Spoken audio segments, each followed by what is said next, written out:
Čo keby sme znížili výdavky Ministerstva obrany napríklad len na úroveň roku 2022?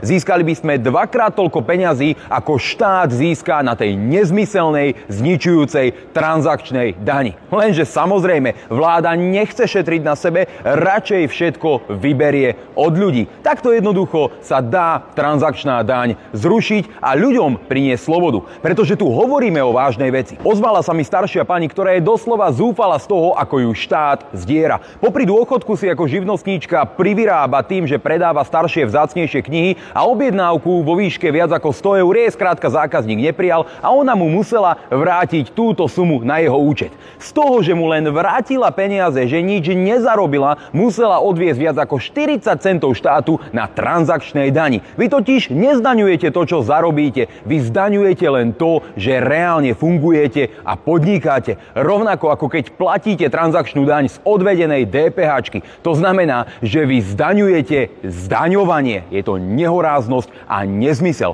Rovnako je za mňa úplne nepochopiteľné, že drvivú väčšinu konsolidácie si štát vyberie z daní od občanov, keď vidíme, že Slovenská republika má prakticky rovnaký počet zamestnancov štátnej a verejnej správy ako Republika Česká, ktorá má ale dvojnásobok obyvateľov a verejná či štátna správa jednoducho fungujú ďaleko lepšie. Niečo v Slovenskej republike nefunguje. Niekde sa tie peniaze strácajú. A vláda nemá ani najmenší záujem, aby našla riešenie sama u seba, aby si nezvyšovali lukratívne platy, aby si nekupovali luxusné nehnuteľnosti z eurofondov, aby nefinancovali nezmyselné projekty do osád, aby jednoducho neschvaľovali doživotné renty, ale naopak, aby našli cestu, ako štát zníži svoje výdavky. My v hnutí Republika presadzujeme rovnakú cestu, ako zaviedol Elon Musk s Donaldom Trumpom v Spojených štátoch amerických. Zoškrtali všetky nezmyselné hlúpe dotačné výdavky a platby, ktoré nikomu nepomáhali. Vďaka tomu dokázali v USA ušetriť neuveriteľné miliardy dolárov. To isté sa dá urobiť aj na Slovensku. Treba na to však vôľu, treba na to však odvahu a netreba ľuďom klamať do očí, ale naopak konfrontovať ich s úprimnosťou a so skutočnou snahou